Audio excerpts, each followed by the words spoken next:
اگر ہمیں یہ حقیقت یاد رہے کہ دنیا کی زندگی کا سامان آخرت کے مقابلے میں بہت تھوڑا ہے، تو پھر ہم شاید وہ کام کریں اور دنیا کی زندگی کے سامان سے بھی وہ کام لیں جو ہماری آخرت میں ہمیشہ کے لیے ہمیں فائدہ دینے والا ہے۔ لیکن افسوس کہ ہم زیادہ تر کیا پسند کرتے ہیں؟ لہو، لعب، کھیل تماشا، زینت، اس میں مقابلے ہو رہے ہوتے ہیں آپس میں، ایک دوسرے کے ساتھ مال میں، اولاد میں، اور اسی طرح کی دنیا کی چیزوں میں ہم ایک دوسرے کے ساتھ مقابلہ کر رہے ہوتے ہیں، اور یہی ہمارے کنسرنز ہوتے ہیں، یہی ہمارے ہم و غم ہوتے ہیں، لیکن آخرت کو بھول جاتے ہیں۔ تو جو لوگ آخرت کو بھلا کر زندگی بسر کرتے ہیں اور صرف اس دنیا کو اپنا ہم و غم بنا لیتے ہیں، پھر وہ آخرت کے دن کیا جواب دیں گے؟ آخرت کا آغاز موت سے ہوتا ہے۔ موت اللہ نے پیدا کی اور ہر انسان کو موت کا ذائقہ چکھنا ہے۔ کل نفس ذائقۃ الموت وانما توفون اجورکم یوم القیامہ فمن زحزح عن النار وادخل الجنۃ فقد فاز وما الحیاۃ الدنیا الا متاع الغرور۔ ہر جان موت کو چکھنے والی ہے اور تمہیں تمہارے اجر قیامت کے دن پورے پورے دے دیے جائیں گے۔ پھر جو شخص آگ سے دور کر دیا گیا اور جنت میں داخل کر دیا گیا تو یقیناً وہ کامیاب ہو گیا، اور دنیا کی زندگی تو دھوکے کے سامان کے سوا کچھ بھی نہیں۔ تو اصل ہمارا گول یہی ہونا چاہیے کہ ہم آگ سے بچ جائیں اور جنت میں داخل ہو جائیں، کیونکہ اصل کامیابی یہی ہے، اصل فائدہ اسی میں ہے۔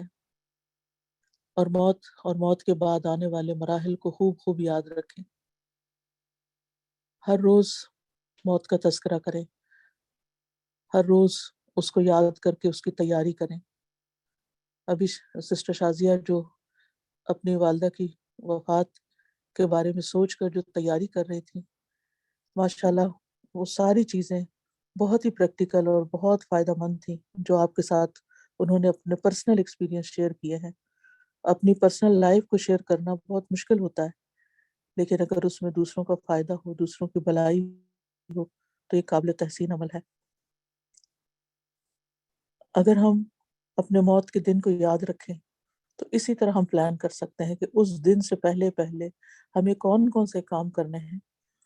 اور جس طرح آپ نے شازیہ کی والدہ عزیزہ خانم کے بارے میں سنا کہ کس طرح اللہ تعالیٰ نے ان کی موت کا وقت آسان کر دیا، اور کس طرح ان کو کلمہ نصیب ہوا، اچھے لوگوں کی رفاقت نصیب ہوئی، اور وفات کے وقت کس طرح ان کے چہرے پر اسمائل تھی، پیشانی پہ پسینہ تھا، تو یہ ساری حسن خاتمہ کی علامات ہیں۔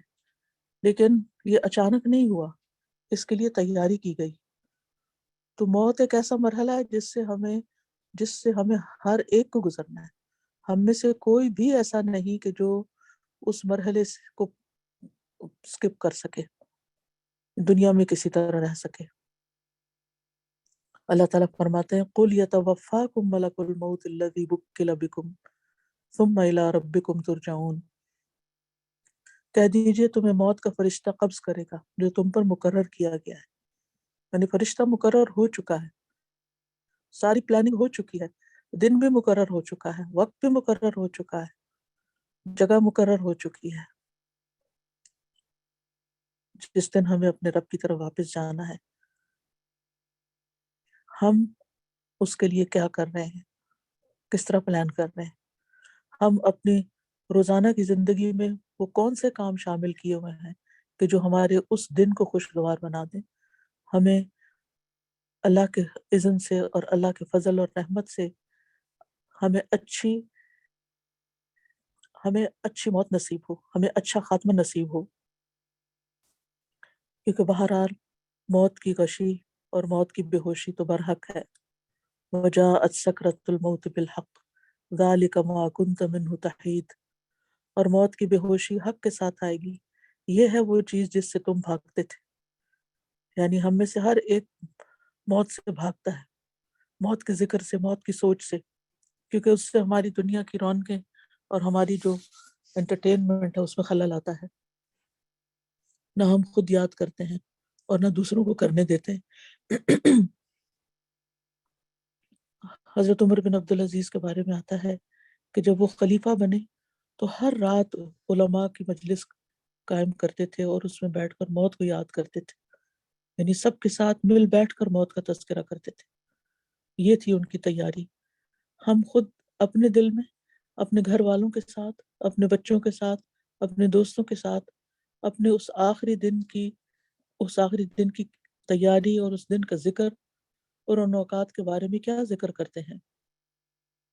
تو بہرحال جیسی انسان کی زندگی ہوگی ویسے ہی اس کا انجام ہوگا۔ اور یہ زندگی صرف ظاہر کی نہیں، اس کے باطن کے اندر کیا ہے، اس کے دل میں کیا ہے، وہ جو بھی کوئی نیک اعمال کر رہا ہے وہ کس لیے کر رہا ہے؟ دکھاوے کے لیے، شہرت کے لیے، دنیاوی فائدوں کے لیے، دنیا کی کچھ حقیر نعمتیں حاصل کرنے کے لیے، یا واقعی اللہ کی رضا کے لیے؟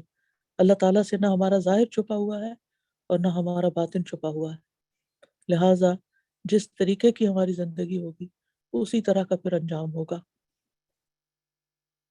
اگر کوئی اچھے عمل کرے گا تو اس کے لیے اچھا انجام ہے، اور اگر کوئی برے عمل کرے گا تو پھر موت کے وقت ہی اس کے ساتھ ویسا ہی معاملہ کیا جاتا ہے، جیسے سورۃ الانعام میں آتا ہے وَلَوْ تَرَىٰ إِذِ الظَّالِمُونَ فِي غَمَرَاتِ الْمَوْتِ وَالْمَلَائِكَةُ بَاسِطُو أَيْدِيهِمْ أَخْرِجُوا أَنفُسَكُمْ الْيَوْمَ تُجْزَوْنَ عَذَابَ الْهُونِ بِمَا كُنتُمْ تَقُولُونَ عَلَى اللَّهِ غَيْرَ الْحَقِّ وَكُنتُمْ عَنْ آيَاتِهِ تَسْتَكْبِرُونَ۔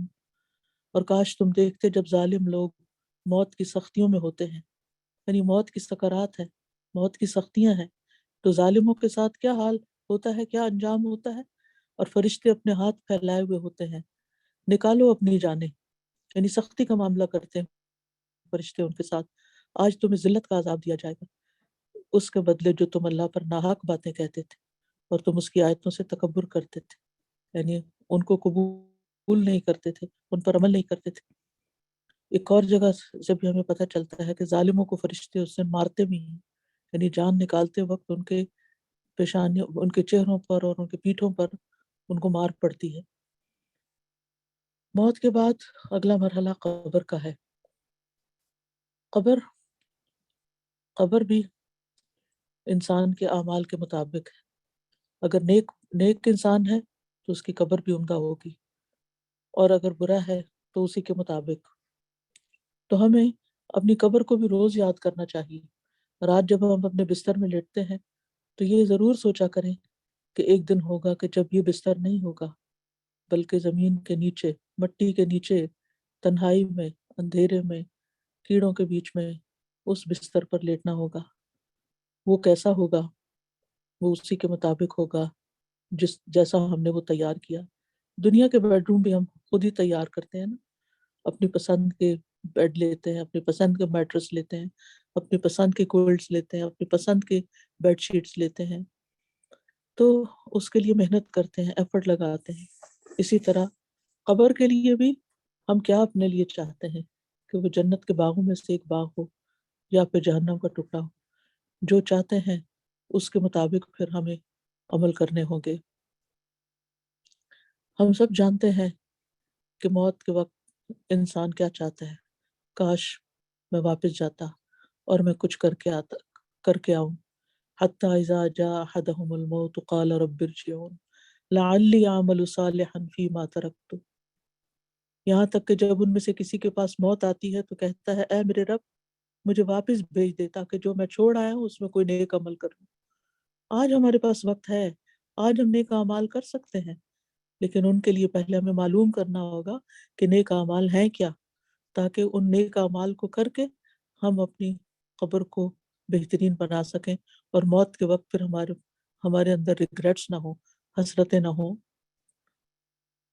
بہت سے لوگ قبر کے عذاب کو ہی جھٹلا دیتے ہیں، جبکہ قرآن مجید کی سورۃ غافر کی آیت 46 سے اس کا ثبوت ملتا ہے کہ برزخ کی جو زندگی ہے، چاہے وہ زمین کے اندر ہو، چاہے وہ پانی میں ڈوب کے کوئی مرے، وہ انسان کے عمل کے مطابق اپنے انجام کو وہاں انسان پہنچے گا۔ آل فرعون کے بارے میں سورۃ غافر میں آتا ہے النار یعرضون علیہا غدوا وعشیا ویوم تقوم الساعة ادخلوا آل فرعون اشد العذاب وہ صبح و شام آگ پر پیش کیے جاتے ہیں، حالانکہ آپ سب جانتے ہیں کہ آل فرعون تو پانی میں ڈوبے تھے۔ فرمایا اور جس دن قیامت قائم ہوگی تو حکم ہوگا آل فرعون کو سخت ترین عذاب میں داخل کرو، یعنی جہنم میں داخل کرو۔ تو اس سے یہ پتہ چلتا ہے کہ جہنم میں جانے سے پہلے بھی انسان کے اعمال کے مطابق اس کے لیے برزخ میں، قبر میں یا اچھا ٹھکانہ ہے یا پھر آگ ہے۔ بہرحال قبر آخرت کی منزلوں میں سے پہلی منزل ہے۔ یہ کافر اور منافق کے لیے آگ کا گڑھا ہے اور مومن کے لیے جنت کے باغوں میں سے ایک باغ ہے۔ قبر کا عذاب کئی گناہوں پر وارد ہوتا ہے، جس میں سے قرآن کو ترک کر دینا، نماز چھوڑ کے سوتے رہنا، جھوٹ بولنا، چغلی کھانا، بدکاری کرنا، لواطت کرنا، سود خوری، قرضہ واپس نہ کرنا اور اسی طرح کے دوسرے گناہ جو احادیث سے ہمیں پتہ چلتے ہیں۔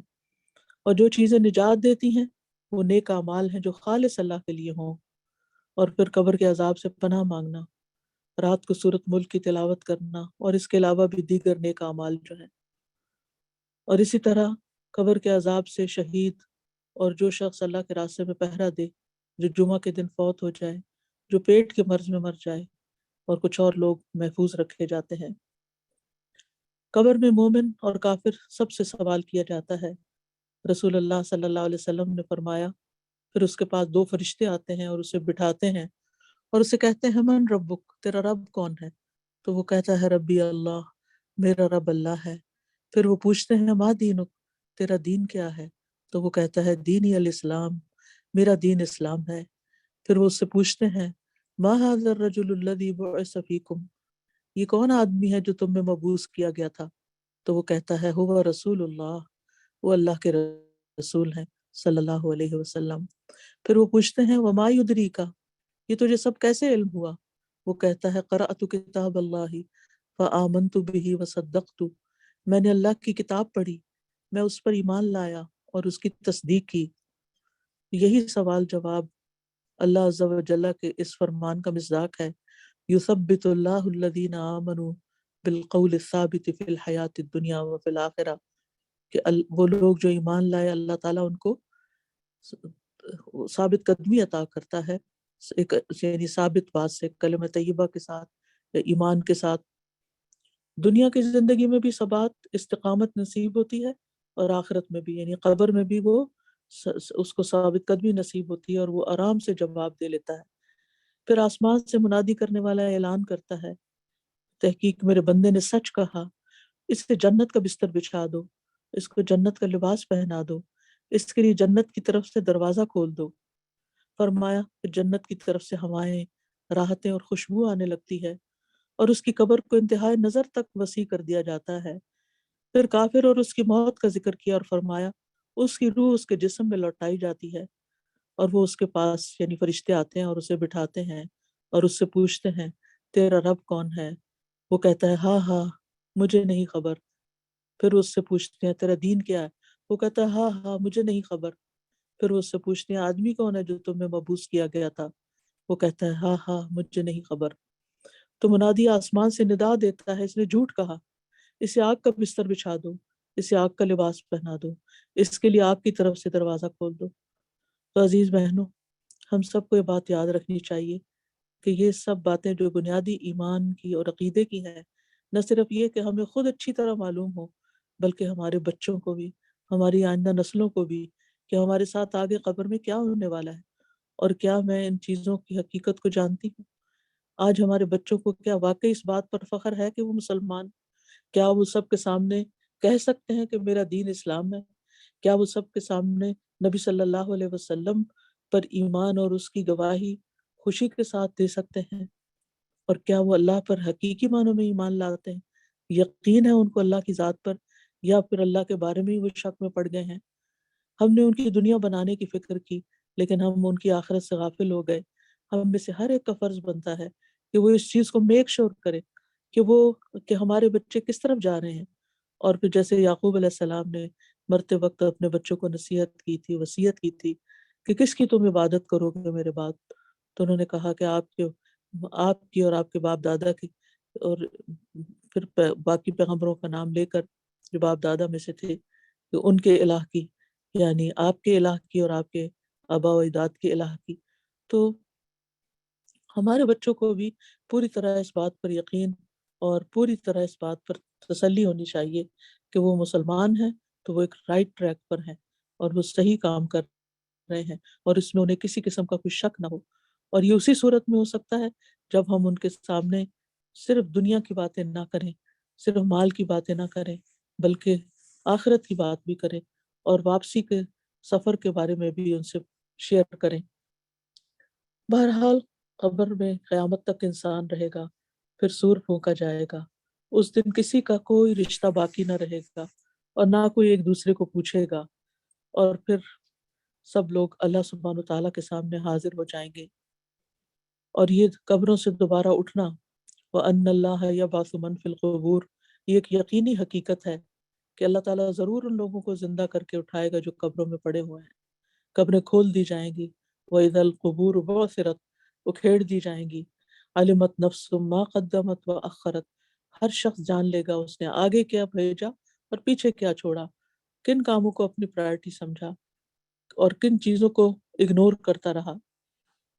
اور بہرحال پھر قیامت قائم ہو جائے گی، دنیا کا تو نقشہ ہی بدل جائے گا.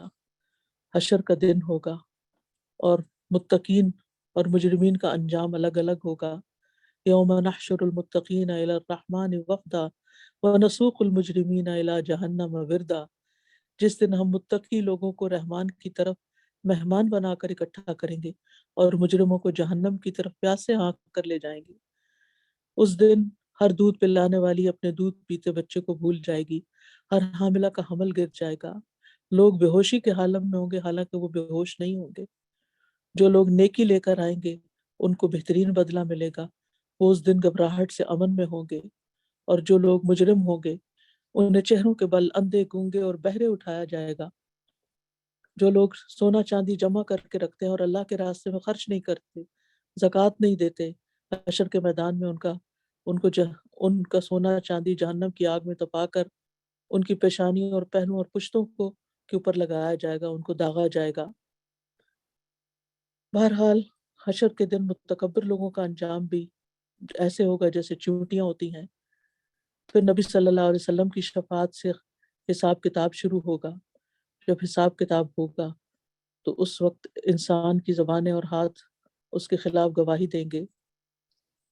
پھر اسی انسان کو اس کے اعمال دکھائے جائیں گے، صحیفے پھیلا دیے جائیں گے، اور انسان اپنے اعمال نامے کو دیکھ کر اگر اچھا ہوگا تو اپنے گھر والوں کو دکھائے گا، اور اگر اس کے اعمال نامہ برا ہوگا تو پھر وہ کہے گا کہ کاش میری موت ہی آ جائے، اور وہ لوگوں کے سامنے بھی شرمندہ ہوگا. اللہ سبحانہ وتعالیٰ ہمیں اس دن کی ذلت اور رسوائی سے بچائے. پھر میزان قائم ہوگا، اعمال نامے تولے جائیں گے، ذرے برابر بھی نیکی اور بدی تول دی جائے گی. جس کے پلڑے بھاری ہوں گے وہی جنت میں جائیں گے، اور جن کے پلڑے ہلکے ہوں گے وہ جہنم میں جائیں گے. ایک نیکی بھی تولی جائے گی. 2 دن پہلے میں آراف کے بارے میں پرسوں ہی میں آراف کے بارے میں پڑھا رہی تھی سورۃ الاعراف میں، کہ کس طرح ایک نیکی اگر زیادہ ہو گئی تو جنت میں انسان جائے گا، اور اگر ایک نیکی کم ہو گئی تو جہنم میں جائے گا. اور اگر برابر ہو گئے تو نہ جنت میں نہ جہنم میں، آراف پر روک لیا جائے گا، اور بالآخر اللہ کی رحمت سے پھر وہ جنت میں جائیں گے. تو چھوٹی چھوٹی چیزیں جو ہے نا وہ بھی تولی جائیں گی. اس لیے ہمیں چھوٹی چھوٹی نیکیوں کو بھی حقیر نہیں سمجھنا چاہیے. پھر اسی طرح یہ ہے کہ اس کے بعد حوض کوثر ہوگا، اور نبی صلی اللہ علیہ وسلم کے ہاتھوں امتیوں کو پانی ملے گا. لیکن یاد رکھیے کہ بدعتی وہاں پر محروم رہیں گے. بدعتی لوگ جو ہیں نبی صلی اللہ علیہ وسلم سے دور کر دیے جائیں گے، جنہوں نے دین میں نئی نئی چیزیں نکال لیں. پھر مومنوں کا امتحان ہوگا، اور پھر پل صراط کی طرف جائیں گے جہاں پر اندھیرا ہوگا. پل صراط ہم سب جانتے ہیں کہ بال سے باریک اور تلوار سے زیادہ تیز ہے، اور یہ پل ہے جو جہنم پر پھیلایا گیا ہے. اس پل کو عبور کرتے ہوئے مومن جنت کی طرف جائے گا، اور جو منافق ہے یا جن کے اعمال ایسے ہیں کہ انہوں نے وہ سزا بھگت کے جنت میں جائیں گے، وہ اس پل سے نیچے گر جائیں گے. اور پھر بالآخر نبی صلی اللہ علیہ وسلم کی شفاعت سے نکالے جائیں گے۔ اس پل پر کچھ لوگ سلامتی کے ساتھ نجات پا کر چلے جائیں گے، کچھ زخمی کر کے چھوڑ دیے جائیں گے، کچھ کو جہنم میں الٹا پھینکا جائے گا۔ یہ پل جہنم پر ہے، اور ہم جانتے ہیں جہنم کے 7 دروازے ہیں۔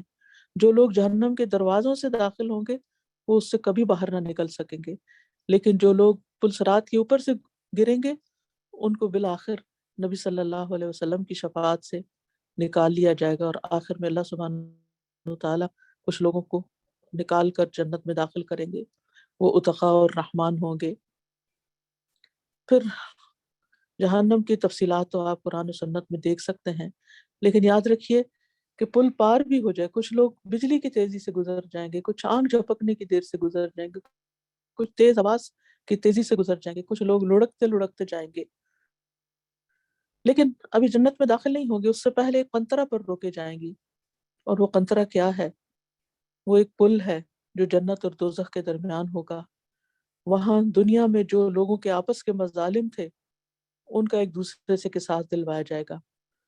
صحیح بخاری کی روایت میں آتا ہے یہاں تک کہ جب ان کو پاک صاف کر دیا جائے گا، حتی اذا حذبوا ونقوا اذن لهم فی دخول الجنہ، تو ان کو جنت میں داخل ہونے کی اجازت دی جائے گی۔ نبی صلی اللہ علیہ وسلم نے فرمایا قسم اس ذات کی جس کے ہاتھ میں محمد صلی اللہ علیہ وسلم کی جان ہے، ان میں سے ایک آدمی جنت میں اپنے گھر کو اس سے زیادہ جاننے والا ہوگا بنسبت اس کے جتنا وہ اپنے دنیا میں اپنے گھر کا راستہ جانتا ہے۔ بہرحال جنت مومن کا آخری ٹھکانہ ہے، اور جنت کی سب سے خوبصورت چیز اللہ سبحانہ وتعالیٰ کا دیدار ہے، اور اللہ تعالیٰ نے جنتیوں کے لیے وہ کچھ تیار کر رکھا ہے جسے کسی آنکھ نے دیکھا نہیں، کسی کان نے اس کے بارے میں سنا نہیں۔ جنت مومنوں کا ٹھکانہ ہے، جنت خوبصورت ترین جگہ ہے۔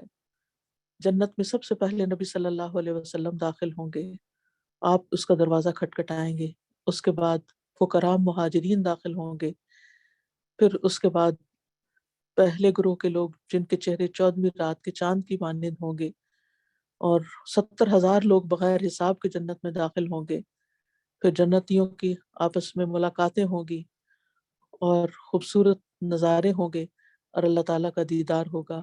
للذین احسنوا الحسنى وزیادہ، جن لوگوں نے نیکی کی ان کے لیے نہایت اچھا بدلہ اور زیادہ بھی، اور یہ زیادہ اللہ تعالیٰ کا دیدار ہوگا کہ جو اللہ تعالیٰ حجاب اٹھائیں گے اور جنتیوں کو دیدار کرائیں گے، اور ہر جمعہ کو جسے یوم المزید کہا جاتا ہے اللہ تعالیٰ کا دیدار ہوگا۔ اللہ تعالیٰ ہمیں یہ نعمت نصیب فرمائے۔ اور پھر بالآخر موت کو ذبح کر دیا جائے گا، اور اس طرح ہمیشہ کی زندگی شروع ہو جائے گی جس کا پھر کبھی خاتمہ نہیں۔ اس زندگی کے لیے ہم سب کو تیاری کرنی چاہیے، اور جب بھی کسی عزیز پیارے کی موت ہو تو اس کی بھی فکر کریں اور اپنی بھی فکر کریں۔ اس کی فکر کیسے؟ کہ اس کے لیے دعا، صدقہ خیرات اور ایسے کام کریں کہ جس سے اس کو فائدہ پہنچے، اور اپنی فکر یہ کہ ہم اپنی تیاری کریں اور ایسے کام کریں کہ جس سے ہماری آخرت بھی آسان ہو۔ اللہ سبحانہ وتعالی ہمیں نیک اعمال کی توفیق دے اور ہمیں حسن خاتمہ عطا کرے۔ اب دعا کر لیتے ہیں۔ سبحان اللہ والحمد للہ ولا الہ الا اللہ واللہ اکبر ولا حول ولا قوة الا باللہ العلی العظیم۔ اللہم صلی علی محمد وعلی آل محمد کما صلیت علی ابراہیم وعلی آل ابراہیم انک حمید مجید۔ اللہم بارک علی محمد وعلی آل محمد کما بارکت علی ابراہیم وعلی آل ابراہیم انک حمید مجید۔ ربنا آتنا فی الدنیا حسنۃ وفی الآخرۃ حسنۃ وقنا عذاب النار۔ ربنا لا تزغ قلوبنا بعد إذ هديتنا وهب لنا من لدنك رحمة إنك أنت الوهاب۔ ربنا لا تؤاخذنا إن نسينا أو أخطأنا، ربنا ولا تحمل علينا إصرا كما حملته على الذين من قبلنا، ربنا ولا تحملنا ما لا طاقة لنا به واعف عنا واغفر لنا وارحمنا أنت مولانا فانصرنا على القوم الكافرين يا حي يا قيوم برحمتك نستغيث يا رب العالمين يا أرحم الراحمين يا ذا الجلال والإكرام يا يا من بيده ملكوت السماوات والأرض يا من هو على كل شيء قدير یا رب العالمین، تو ہم سب کی دعائیں عزیزہ خانم کے حق میں قبول فرما یا رب العالمین، ان کی بخشش فرما۔ اللہم اغفر لها وارحمها وعافها واعف عنها واکرم نزلها ووسع مدخلها واغسلها بالماء والثلج والبرد ونقها من الخطايا كما ينقى الثوب الأبيض من الدنس اللهم أبدلها دارا خيرا من دارها وأهلا خيرا من أهلها وزوجا خيرا من زوجها اللهم أدخلها الجنة اللهم أدخلها الجنة اللهم أدخلها الجنة وأعزها من عذاب القبر ومن عذاب النار۔ اے اللہ پاک ان کے درجات بلند فرما، ان کے بچوں کو ان کے لیے بہترین صدقہ جاریہ بنا۔ یا اللہ ان کے اگلی منزلیں بہت آسان فرما یا رب العالمین۔ جو بھی انہوں نے نیکیاں کی ہیں ان نیکیوں کا بہترین بدلہ ان کو عطا فرما، اور انسان ہونے کے ناطے جو خطائیں ہیں ان سب کو معاف فرما دے، اور ان کے بچوں کے استغفار سے ان کے درجات بلند سے بلند فرما دے۔ ربنا تقبل منا انک انت السمیع العلیم۔ یا اللہ ان کے لواحقین کو صبر جمیل عطا فرما، اور جتنے بھی لوگ ان کے لیے دعائیں کر رہے ہیں ان سب کی دعائیں ان کے حق میں قبول فرما۔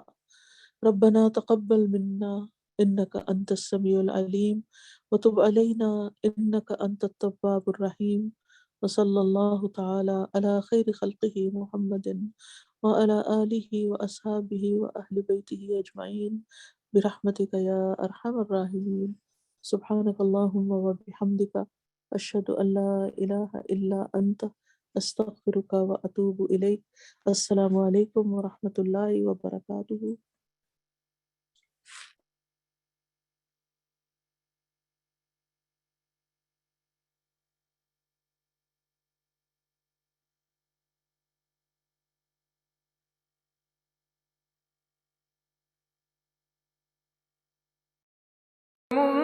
المنكرات وإذا أردت اللهم إني أسألك عملا بالحسنات وتركا للمنكرات وإذا أردت في قوم فتنة وأنا فيهم فاقبضني إليك غير مفتون اللهم إني أسألك عملا بالحسنات وتركا للمنكرات وإذا أردت في قوم فتنة وأنا فيهم فاقبضني إليك غير مفتون